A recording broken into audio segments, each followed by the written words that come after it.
Imagine a figure whose unwavering principles, well, whose radical ideas, centuries later, you can still feel them echoing through institutions, through movements for social change. A man who, with this sort of quiet but really formidable resolve, stood up to governments, galvanized a whole nation, and profoundly reshaped the lives of thousands. Yeah. This is the story of Dr. Thomas Chalmers. And today we're embarking on a deep dive, really getting into the extensive memoirs and writings surrounding Dr. Chalmers. Our mission, I think, is to understand not just what he did, but, why it mattered so deeply. Right. And how his life offers these, well, sometimes surprising insights into leadership, into conscience, and the very fabric of community itself. So we'll trace his journey from celebrated scholar. Exactly. From being this scholar recognized across Europe to becoming this absolutely pivotal leader in one of Scotland's most defining historical moments, the seismic disruption of 1843. And along the way, we'll look at his groundbreaking work in social welfare, too, because that's a huge part of his story. Oh, absolutely. We have to. Demonstrating how one man's convictions could forge a path that balanced these deeply held spiritual beliefs with immense practical application, in the real world. Yeah, this isn't just a history lesson, is it? Yes. It feels more like an exploration of how maybe radical faith can actually translate into tangible social reform. Right. How steadfast integrity can stand up against immense pressure, and how, innovative thinking can build completely new structures, basically from the ground up. We're going to try and extract the most potent nuggets of knowledge, understand the core conflicts that really defined his era, and see how Chalmers' approach to both church and social issues still offers, I think, profound lessons for us today. Okay, get ready. We're going beyond the headlines, plunging right into the heart of a truly remarkable life. So let's unpack this, maybe start by setting the scene, because long before Dr. Chalmers became synonymous with this monumental church reform, he was already a figure of significant national and international acclaim. Oh. His early academic standing, especially for a clergyman back then, was pretty extraordinary. It genuinely was. Yeah. I mean, think about the recognition he received. In January 1834, he was elected a Fellow of the Royal Society of Edinburgh. Which wasn't just a title, right? Not at all. It acknowledged his intellectual prowess, his scientific contributions even. And then the following year, 1835, he was elevated to Vice President of the Society. Wow. So this really underscored his standing not just within, theological circles, but across the broader scientific and intellectual landscape of Scotland. People saw him as a bit of a polymath, really. Someone whose intellect stretched way beyond the pulpit.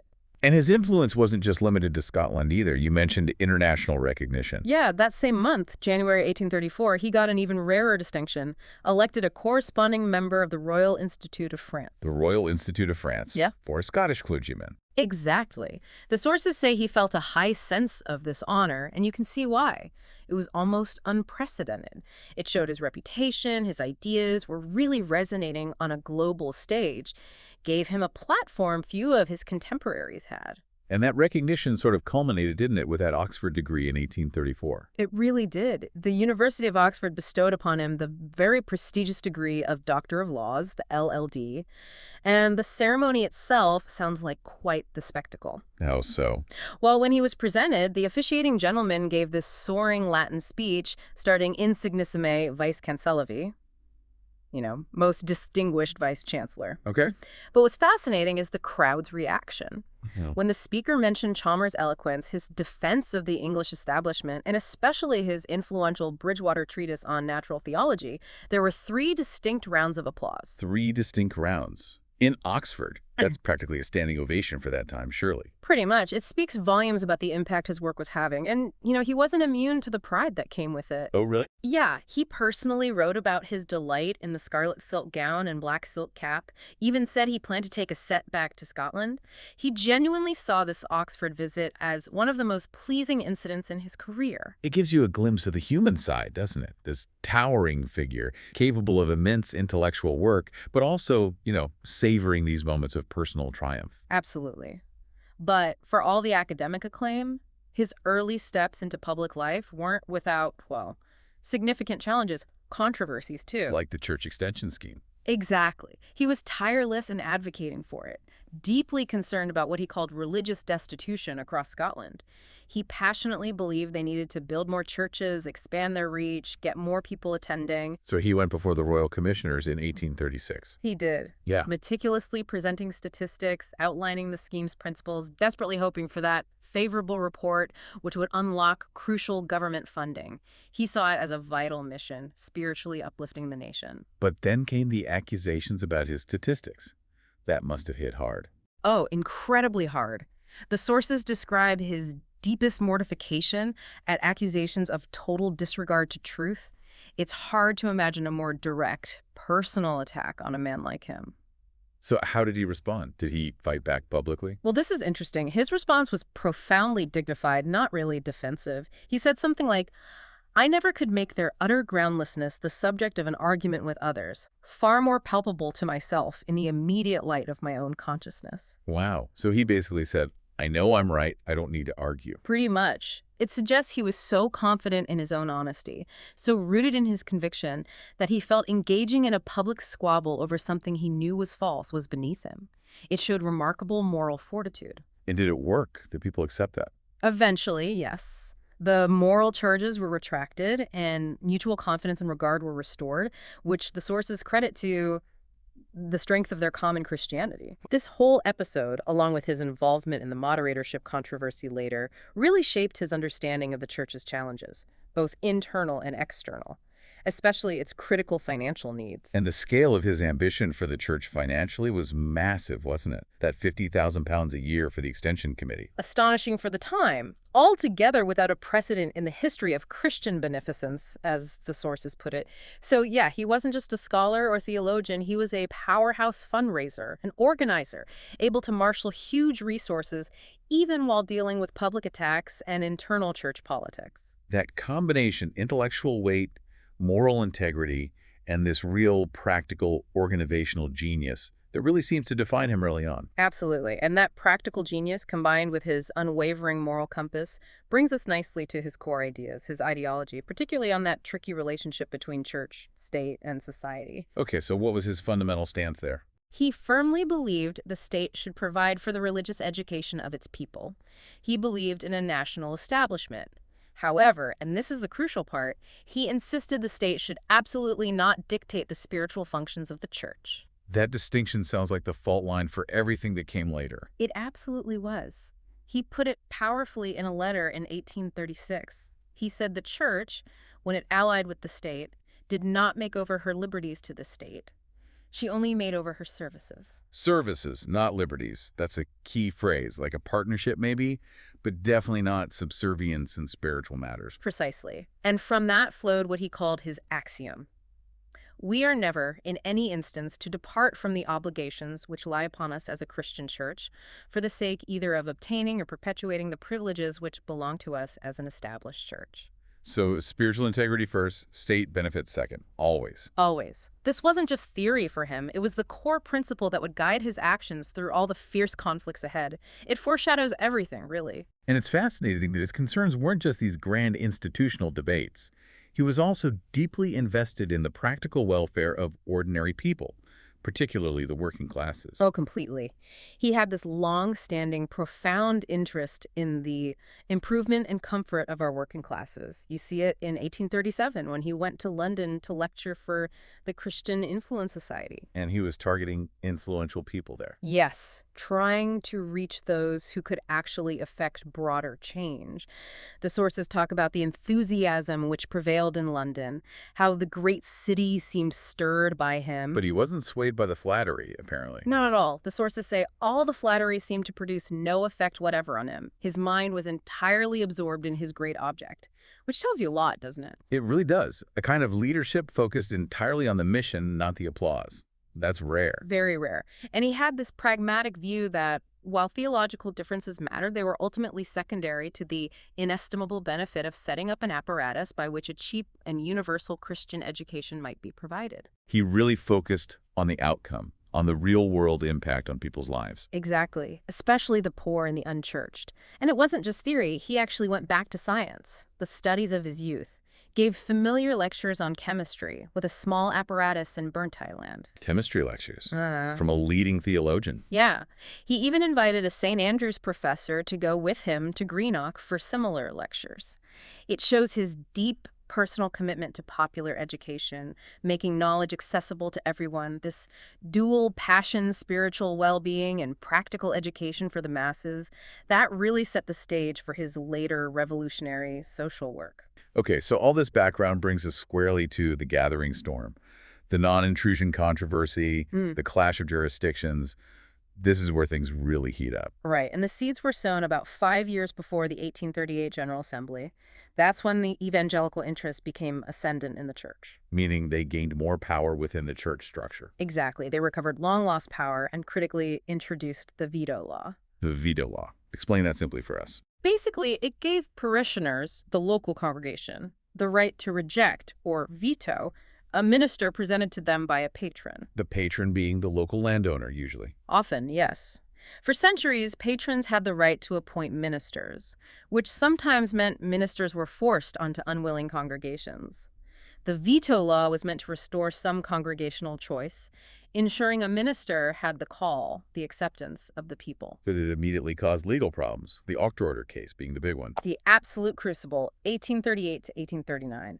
The Presbytery of Octor Order used the veto law to reject the patron's choice, a Mr. Young.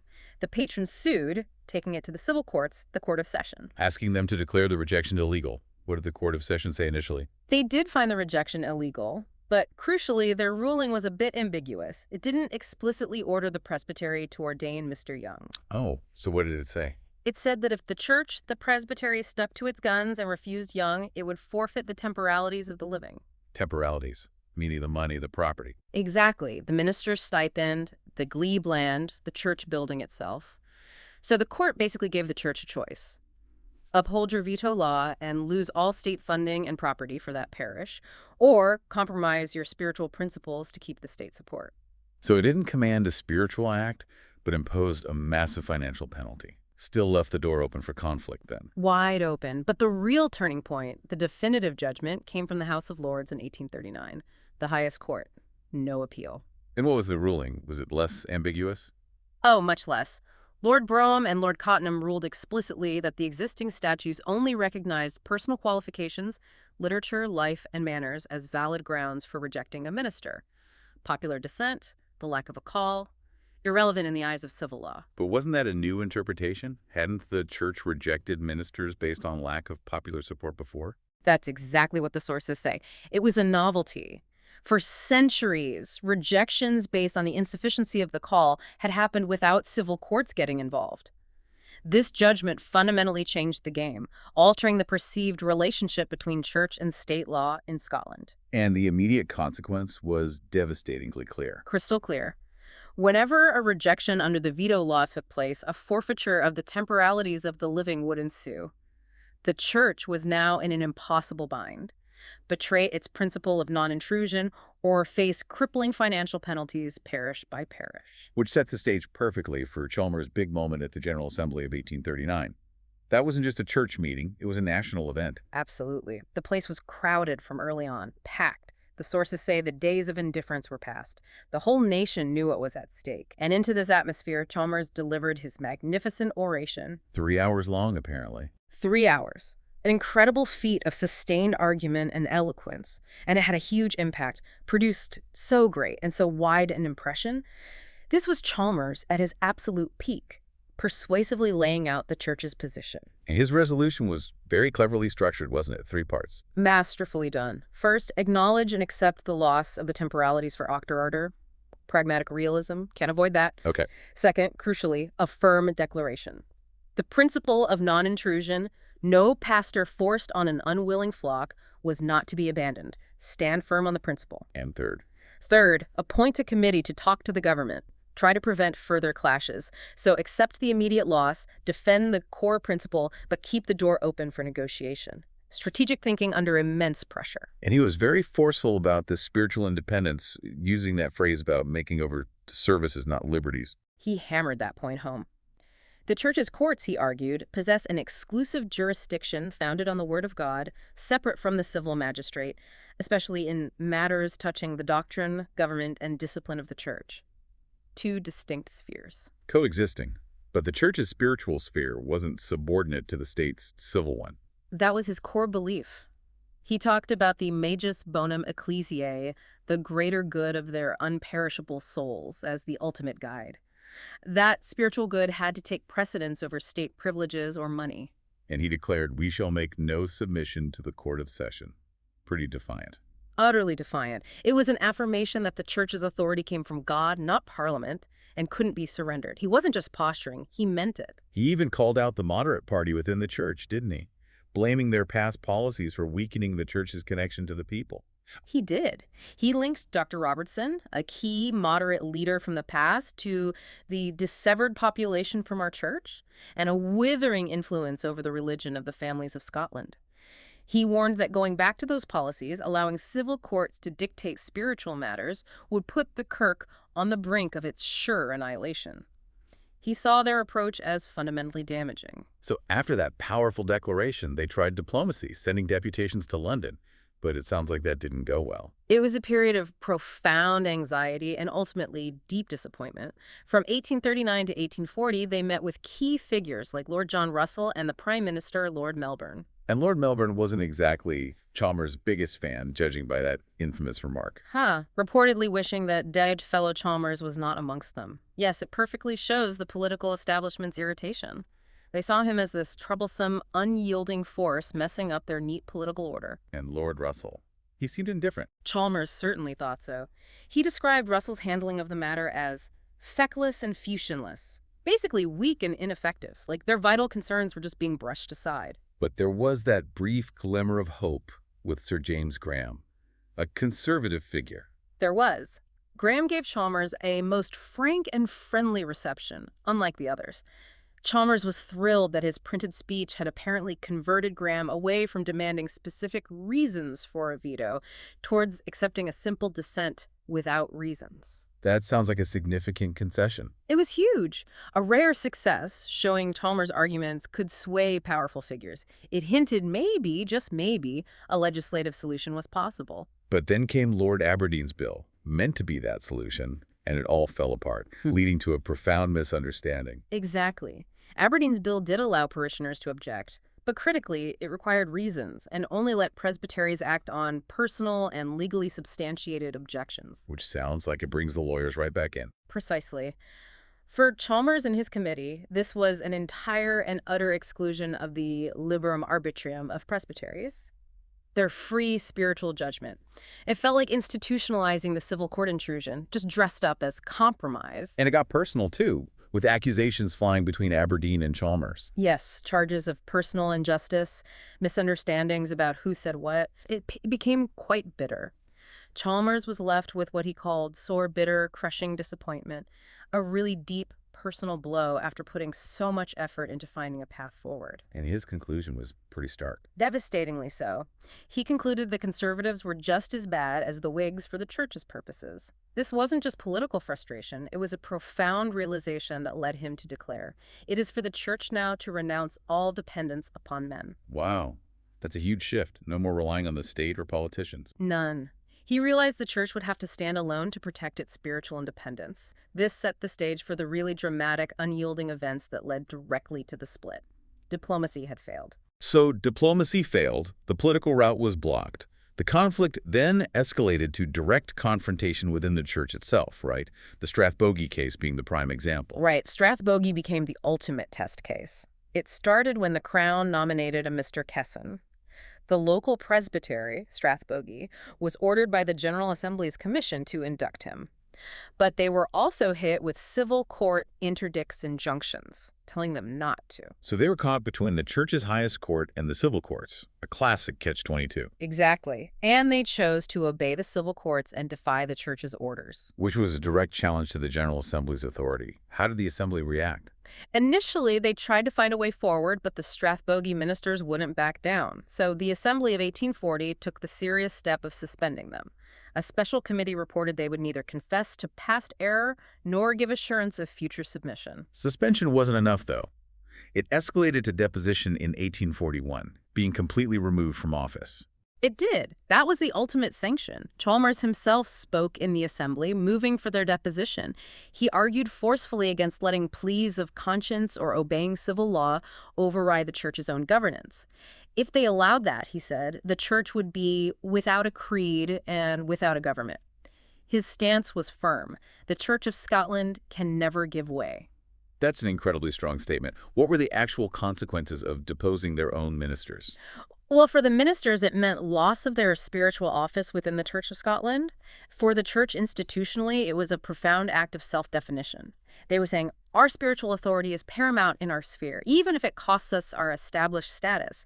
It basically signaled to the government, we will break rather than bend on this. And then things got even more dramatic in 1841, with the assembly itself being served an indictment. Yes, imagine the scene. A messenger at arms, a civil officer, walks in and serves an indictment on the General Assembly, trying to stop its proceedings. Just unbelievable. How did the assembly respond to that? They declared it a flagrant breach of the privileges of the national church. They saw it as a direct assault on their right to meet and govern their own spiritual affairs, a violation of Scotland's constitution. And the government started targeting individuals, too, like Dr. Candlish. Exactly. Candlish, a key leader alongside Chalmers, had his nomination for a prestigious professorship blocked by the government because of his actions supporting the assembly. It was seen clearly as political persecution, sending a message that standing with the church could ruin your career. The civil courts just kept pushing, didn't they? Yeah. The Culminating interdict in 1842 seems like another example. A perfect example of the escalating intrusion. In Culsamum, the local presbytery ordained a minister despite objections. The church's commission issued a purely spiritual prohibition, basically saying he couldn't function as a minister in their eyes. Just a spiritual ruling. Purely spiritual discipline. But, incredibly, the minister and presbytery challenged that spiritual sentence in the court of session. This showed the civil court now believed it could override even internal church discipline about who could preach. Lord Ivory, the initial judge, actually refused, understanding it was spiritual, which gave a flicker of hope. But the overall trend was clear. Terrifyingly clear. The civil courts seemed to think they had jurisdiction over everything the established church did. And then came the damages verdict in 1842. This wasn't just about losing the church income anymore, was it? No, this was a huge escalation. The House of Lords confirmed that Mr. Young, the rejected minister from Auchterarder, could sue for personal damages. Against who? Against the ministers who had implemented the veto law. So individual ministers could now be financially ruined for upholding what they saw as the church's spiritual laws. It was a direct threat to their livelihoods, pushing the crisis right to the brink. It's crucial to remember, isn't it, that this whole fight, while intense in Chalmers' time, had really deep historical roots. This wasn't new for the Church of Scotland. Oh, absolutely vital context. This goes way back. Think John Knox resisting bishops in the 16th century. Think of the Covenanters in the 17th century, facing prison and death for saying Christ is the head of the church, and that she's free in her government from all other jurisdiction except his. This was a long, often bloody tradition of fighting for spiritual freedom, deeply woven into the Scottish identity. And it wasn't just theology, it was enshrined in law in their constitution. That's the key. Acts from 1592, 1690, 1693, these weren't obscure footnotes. They were foundational charters confirming Presbyterian church government. The 1592 Act explicitly said the sole and only power and jurisdiction within the church rests with the church itself, distinct from civil power. And a Westminster Confession. Ratified verbatim in Scots law, it clearly states, the Lord Jesus, as king and head of his church, hath therein appointed a government, distinct from the civil magistrate. This was their constitutional bedrock. So when the civil court stepped in, Chalmers and others saw it as a fundamental breach of this centuries-old agreement. Even the Treaty of Union with England got dragged into it. It did. The Act of Security, passed right before the 1707 Union, specifically guaranteed the church's government, worship, discipline, rights, and privileges as a fundamental and essential condition of that union. So for many Scots, the court's actions felt like England breaking a foundational promise, undermining the UK itself. It added a powerful nationalistic element. Chalmers used that term Erastian to describe the interference. What exactly did that mean, and why was it such a loaded term? Erastian comes from Thomas Erastus, who argued the church should have no disciplinary power separate from the state. Basically, state control over the church. For the Scottish church, with its history of fighting for independence, that was the ultimate insult. Because ecclesiastical meant sacred things to them. Doctrine, Groups ordination. were sacred things, while civil meant temporalities, money, buildings, land. The Erastian charge was that the civil courts were crossing that fundamental line, invading the sacred territory that belonged only to the church under Christ. It was an accusation of both theological error and constitutional betrayal. So with all this pressure, the legal defeats, the historical principles at stake, the church felt it had to make one final definitive statement: the Claim of Rights in 1842. A truly defining document. The claim, declaration, and protest anent the encroachments of the Court of Session.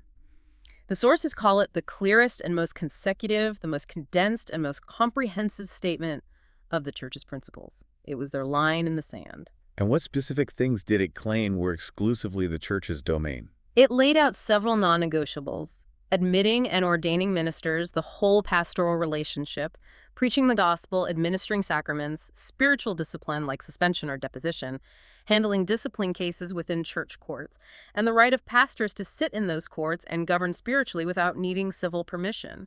These were the absolute essentials they wouldn't compromise on. So they sent this definitive statement to Parliament. What was the response? This was the moment of truth, right? It was. And the response was rejection. By rejecting the claim of right, the legislature in Westminster effectively sided with the civil courts. They recognized and sanctioned the court's assumed jurisdiction and coercion. It wasn't a misunderstanding. It was a deliberate political choice. For the church, that was it. The final door closed. And Sir James Graham's response in early 1843 just made things worse, comparing their claims to the Church of Rome. Oh, that added serious insult to injury. Graham identified the claim of rights with the arrogant pretensions of the Church of Rome. Chalmers was furious. He insisted the Scottish Church stood midway, rejecting both popish supremacy over the state and Erastian state control over the church. Graham's comment completely mischaracterized their position, painting them as power-hungry when they believed they were defending fundamental freedom. And right around that time, another court ruling, the Associate Synod judgment, showed just how far the courts would go. Yes, perfect timing to rub salt in the wound. This ruling effectively dissolved about 200 pastoral charges and church sessions belonging to the Associate Synod, a group that had rejoined the Church of Scotland years earlier. Why? What was the issue? It essentially denied them the basic right of any society to add office bearers and organize itself. It showed the civil courts were willing to reach right into the church's internal structure and dismantle parts of it, leaving hundreds of ministers effectively unrecognized. And the very practical human cost was seen in things like landowners refusing sites for new free churches after the split. Yes, that was a great blot.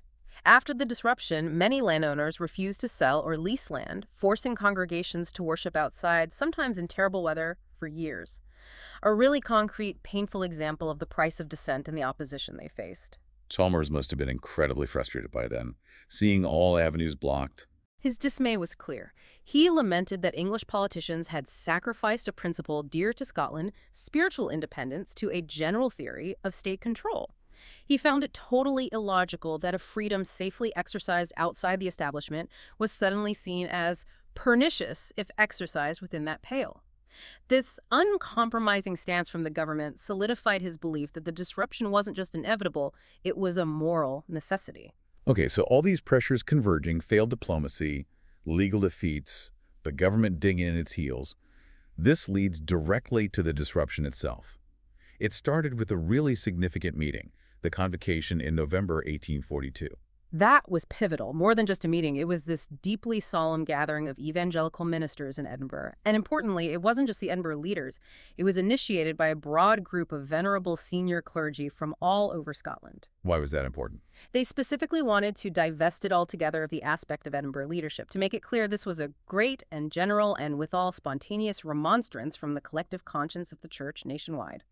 Unity was key. And Chalmers was asked to chair this crucial meeting. He was, and he set the tone immediately, emphasizing it was not for debate, but for deliberation. The public was kept out to allow for open, frank, unified discussion among ministers facing these enormous decisions. This was serious planning for an unknown future. And this is where Chalmers really laid out his plan for leaving, the alternative he'd been thinking about. Yes, for over a year he'd been contemplating leaving the establishment as possibly the only way to maintain spiritual integrity. At the convocation, he presented his detailed plan for providing such a support for all the outgoing ministers, a revolutionary idea for how they could actually survive financially. And the ministers there voted overwhelmingly to adopt resolutions supporting this path. They did. On the Tuesday night, after intense prayer and discussion, 270 ministers, a huge number, voted to adopt resolutions. They affirmed spiritual independence, protested the civil judgments, and committed to maintaining a right scriptural connection between church and state, even if it meant disestablishment. They knew what they were potentially voting for. And amidst all this potential turmoil, he had this surprisingly optimistic home mission vision. It shows his incredible faith and forward thinking. He expressed great confidence that if they left, they could resolve ourselves into a great home mission and take possession of the land.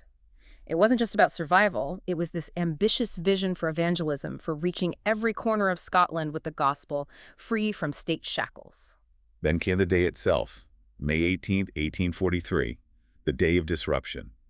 It sounds like, despite all the buildup, many people, including the government, just didn't believe it would actually happen on such a scale. Profound disbelief. The sources say it is now generally believed, the government thought, it would be only a few of the leaders who would secede. They just couldn't imagine so many men walking away from secure incomes, homes, everything, for a principle. This underestimation made the event even more dramatic. Can you paint a picture of that moment? The opening of the General Assembly. Right. St. Andrew's Church. The moderator, Dr. David Welsh, rises to speak.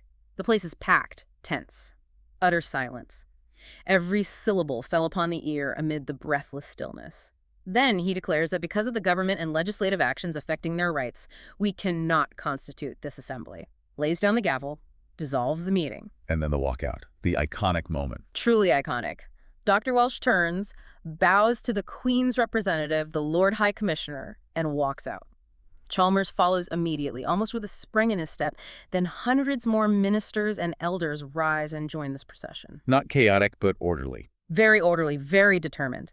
This procession of 470 clergymen marching through the dense masses of the assembled population, lining the streets from St. Andrew's Church to Tanfield Hall, a building they'd prepared just in case. Thousands watched, stunned. Then many started cheering. A powerful, visible act of collective conscience. And at Canfield Hall, this hastily prepared building, they immediately formed the new church. Straight away. In this plain but spacious building, Dr. Welsh opened with prayer, thanking God for their courage. Then he nominated Dr. Thomas Chalmers as the first moderator of the Free Church of Scotland. The birth of a new national institution, right there. What did Chalmers say in his inaugural address? He must have felt this huge weight, but also maybe liberation? He spoke of making a clean escape from this condemnation. He talked about the light and joyfulness and elevation of spirit that came from this moral achievement. For him, it wasn't defeat. It was a victory of principle, a spiritual vindication, shedding the chains of state interference. But he was also quick to clarify they weren't voluntaries, right? That distinction was important to them? Absolutely crucial. He immediately stated, "Voluntaries mistake us if they conceive us to be voluntaries." The voluntaries believed in total separation of church and state, funded only by donations. Chalmers and the Free Church said, "No, we hold by the duty of government to give of their resources for the maintenance of a gospel ministry." They believed in the principle of state support, just not under conditions that compromised their spiritual freedom. It wasn't about the money. It was about freedom of conscience. The immediate aftermath must have been, well, chaotic, but also incredibly resilient. An unprecedented situation. You literally had two general assemblies convened together at Edinburgh, one established, one free. And it's vital to stress, the split sprang solely and directly from the terms and conditions of connection imposed by the state, not over doctrine. Their creed and confession were identical. This was purely about jurisdiction and authority. And the human cost was just immense. These weren't abstract numbers. Imagine it. 470 clergymen left without incomes for themselves, or homes for their families, or churches for their flocks. Walking away from security, from their manses, their church buildings, families facing immediate homelessness, poverty. an unbelievable act of collective sacrifice. There were some truly tragic stories that came out of it. Heartbreaking ones. Dr. Guthrie told the story of an elderly clergyman and his son from Tongue in the Highlands. Forced into a humble abode, they both caught fever from the exposure and privation and died. Guthrie said, "I shall never forget to my dying day the scene." Stories like that happen across Scotland, illustrating the real suffering involved. Yet, despite the tragedy, despite the daunting task of starting a national church from zero, the Free Church showed this incredible resilience, astonishing progress. Absolutely remarkable. The speed was almost miraculous. Within just 1 year, hundreds of new churches were built across Scotland, funded entirely by voluntary donations. The church's Christian zeal, instead of being quenched, was ignited. It showed extraordinary organization, huge public support, and this revolutionary spirit turning loss into incredible momentum, a real testament to shared conviction. That incredible momentum, combined with the immediate financial crisis, leads us straight into Chalmers' visionary thinking for how this new free church could actually function. The Sustentation Fund and the Westport Experiment. Right, and the Sustentation Fund is arguably the best monument of his genius in ecclesiastical finance. It really stands and will long abide as a model, hugely innovative. How did it work? It sounds complicated, but brilliant. Chalmers, always the meticulous planner, devised a two-tiered system. He laid it out right after the disruption in 1843. Tier 1, the general fund. This was the backbone, composed of regular systematic contributions from local associations all over Scotland. From this central pot, every free church minister received an equal dividend. This guaranteed a baseline income for everyone, crucially supporting ministers in poorer areas. And did it work initially? Remarkably well at first. Within a short time, nearly 700 associations were organized, over 200 were operational, £17,000 came in, averaging about $73 a year per minister. A vital start for men who had lost everything. And the second tier, the congregational supplement. That allowed for local flexibility. It was extra money collected locally at the church doors specifically to supplement the salary of its clergymen beyond the equal dividend, so wealthier congregations could give more to their own minister, reflecting local capacity. It aimed for both national equity and local responsibility. A clever balance. Yeah. But despite the initial success, Chalmers ended up deeply disappointed with how it was implemented. Why? He saw a critical imbalance emerge. His worry was that many congregations receiving aid from the general fund, getting more out than they put in, were, as he put it, extracting from a fund designed for the weak and helpless twice as much as they forwarded to it. While at the same time giving their own minister a bigger local supplement. Exactly. The opposite of his intention. He wanted the stronger congregations to support the weaker ones through the general fund, enabling mission and church planting in poor areas, not just subsidizing their own local minister's salary more comfortably. He had that great anecdote about the power of littles, didn't he? With this snuff. Classic Chalmers. He calculated that if they could just get every 10th pinch of snuff used by Highlanders, estimating £6,000 spent on tobacco in Islay alone, that tiny, consistent sacrifice from many could massively boost the fund. It shows his belief in grassroots finance, collecting small amounts from everyone. Absolutely. Democratic finance, not relying on a few rich donors. But his core concern was that the way the fund was being used meant it was smitten with impotence as an instrument of church extension. His big vision was being undermined. Precisely. He envisioned the free church covering all of Scotland, planting churches everywhere, especially in neglected areas. If the fund just became an internal subsidy system, that mission would fail. He warned of a most fearful overthrow or sore paralysis if they didn't fix it. He even published an earnest appeal in 1846, trying to get it back on track. He did, a powerful argument for more discipline. He even proposed that congregations should contribute a minimum amount, say £50 a year, before getting an ordained minister funded by the central pot. It was his final attempt before declining health forced him to step back. And was the appeal listened to? Sadly, the sources say it was unheeded. A crushing disappointment for him, surely, seeing his grand financial engine for mission not fully realized as he intended. Beyond church finance, his vision extended right into society, didn't it? The Westport Experiment in Edinburgh. What was the problem he was trying to tackle there? A huge problem. A royal commission had shown that a third of Edinburgh's population had no connection to any church, and among the lower classes, it was over 3/4. Deep social and spiritual destitution. This was the gigantic evil he wanted to confront head-on. And this became a very personal mission for him, almost his final act. It really did. He saw it as the great object of his life, something he'd advocated for decades but felt had been baffled by all the church controversies. He resolved to make it the concluding act of my public life, aiming to exemplify what as yet I have only expounded. He wanted to prove his territorial principle could work in practice. The territorial principle, how did that work on the ground in Westport? He chose Westport, a notoriously poor district of about 2,000 people. Then, meticulously, he divided it into 20 small districts, each with about 20 families. Very manageable chunks. For each microdistrict, he assigned a visitor. These visitors were the key. Their job wasn't just checking boxes, it was profoundly relational. Weekly visits to win their goodwill, read scripture, chat, distribute tracts, even pray with them, building trust and connection, family by family. And he famously resisted just giving out money or meat, didn't he? Which seems counterintuitive in such poverty. Absolutely fundamental to his philosophy. He said, anything he gave must be at my own expense, and I was not very rich. He actively rejected coming with the message, money or meat for all, fearing it would just create dependency, dissipation, or of indolence. Instead, his motto, his inscription, was education for all. Education is the key to upliftment, not just charity. Exactly. True change, he believed, came from empowering individuals through knowledge and moral development, not temporary handouts. So how did the education part work? He insisted parents pay, even a little. He did. He got one of the best teachers in the country for the school he set up, but crucially insisted parents pay 2 pence a week for each child's education. He argued the education was worth far more, but the fee fostered responsibility, dignity, ownership. It was about partnership, valuing the education, fighting that culture of pauperism. Must have been tough at the start, though, breaking through the apathy. Oh, definitely. Strong misgivings. At the very first Sunday evening service, only about a dozen adults and those mostly old women showed up. A really disheartening start.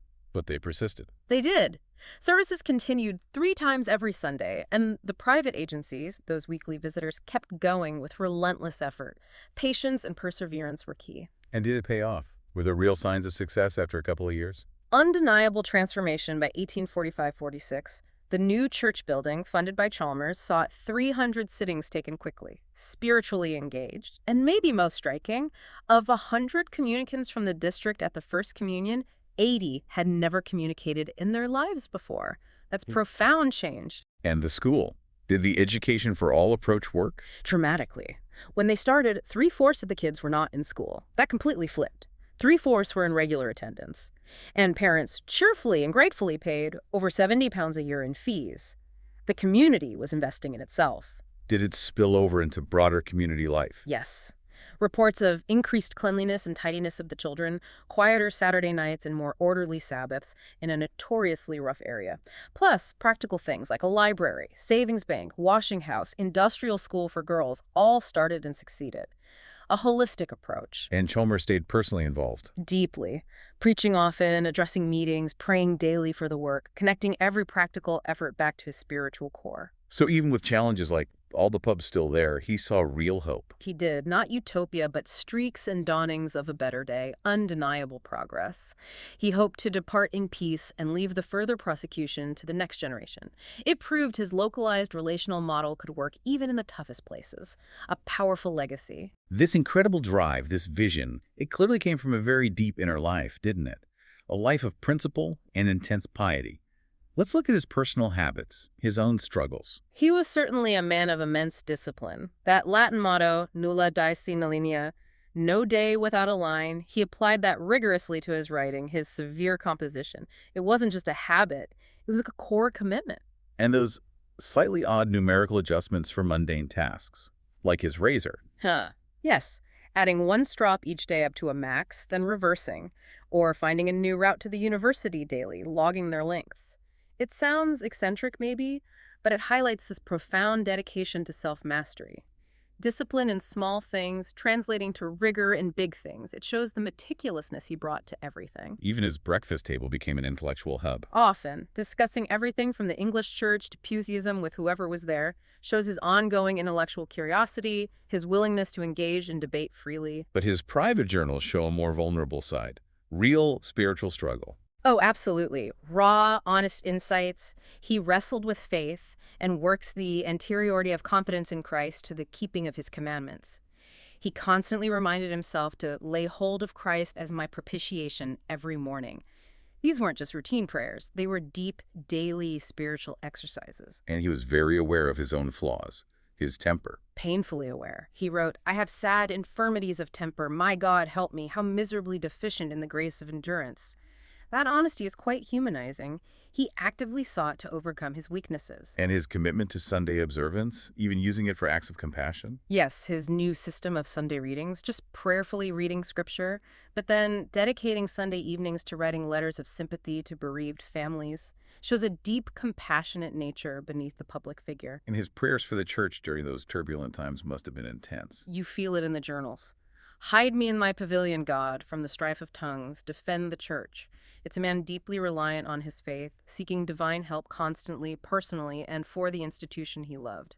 His self-control extended even to his eating habits. Apparently so. Noticing if he exceeded at supper and felt discomfort, he'd immediately curb his intake. A commitment to moderation in all things, linking physical well-being to spiritual and mental sharpness. And even late in life, he was still reading widely. Gibbon, Shakespeare, Milton. Remarkable, wasn't it? After a lifetime of intense work, still engaging with the classics, shows a mind always hungry for knowledge beyond just theology or church politics. Moving outwards again, he also engaged with other huge issues of the day, like slavery. His view seems quite nuanced, maybe surprisingly so to us now. It was nuanced and controversial even then. The big issue was the free church taking money from American churches that included slaveholders. Abolitionists wanted a complete break. But Chalmers didn't agree with a total break. Not exactly. He passionately desired the final abolition of slavery.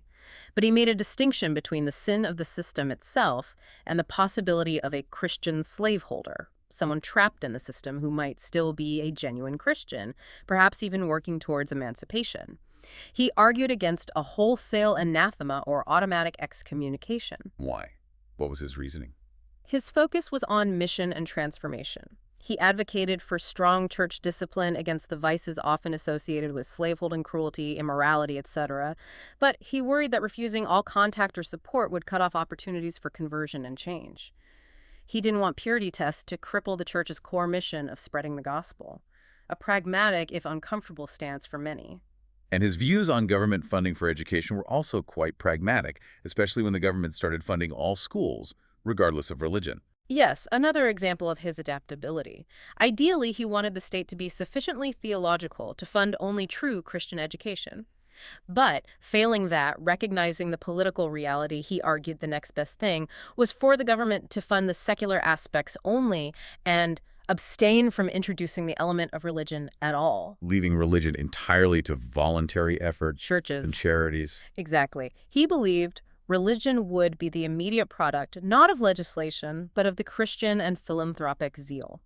If the state couldn't get it right theologically, its best role was to step back from the religious side and let voluntary Christian effort fill that space robustly, a pragmatic solution to ensure widespread education, even if it wasn't his ideal model. He also had the surprisingly broad ecumenical vision, didn't he? Especially considering the conflict he'd just come through. It's really quite inspiring. Despite the trauma of the disruption, the Free Church immediately reached out. Even before the split in 1842, they abolished a rule restricting fellowship just to Presbyterians, opening doors to other evangelicals. They set up a committee specifically for friendly relations with all evangelical churches at home and abroad. They were looking for solidarity, not isolation. And he was personally thrilled by the support they received from churches overseas after the disruption. Immensely so. It showed they weren't alone. And the Free Church reciprocated, sending significantly more aid to continental churches than ever before from Scotland. He famously welcomed European Protestant leaders to the Assembly in 1845, Merldebnin, Monod, Kuntz. And he compared the disruption to the Reformation itself. He did. He saw it as part of the same fundamental struggle for spiritual liberty led by the hero of the Reformation. He even called for a Protestant alliance against what he saw as renewed Catholic assertiveness, a very broad international vision. So as his life drew towards its close, he entered what he called the Sabbath afternoon of his life, around 1845. Still working, but maybe with a sense of completion. That feels right. Still tireless, but perhaps with a sense that his main work was done. His last major public acts included testifying powerfully before that Sites Committee in London in 1847, still arguing passionately against landowners refusing land for free churches, his views on spiritual independence unchanged, still fighting for fairness. And he kept preaching right near the end. Almost to the very last. His last sermon in Scotland was at Ratho. His very last in London was at Marylebone Presbyterian Church. He noted he preached with greater comfort than I had ever done before in London. Apparently several prominent figures, including Lord John Russell, came specifically to shake his hand afterwards, but he missed them. Shows the respect he still commanded. And his death in May 1847 prompted this incredible outpouring of public grief. Extraordinary. A spectacle Scotland has rarely witnessed. The sources say, well nigh half the population of the metropolis lined the streets for miles for his funeral procession. This wasn't for rank or wealth. It was for a deeply beloved figure whose courage and compassion had touched countless lives. A true national mourning. And his legacy lived on, obviously, through his massive body of writing. Oh, absolutely. His posthumous works, 9 volumes, his original works, 25 volumes.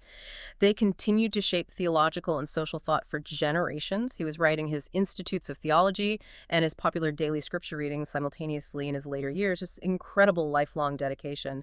And of course, the Free Church itself, the Sustentation Fund, the Westport Experiment, tangible monuments to his vision.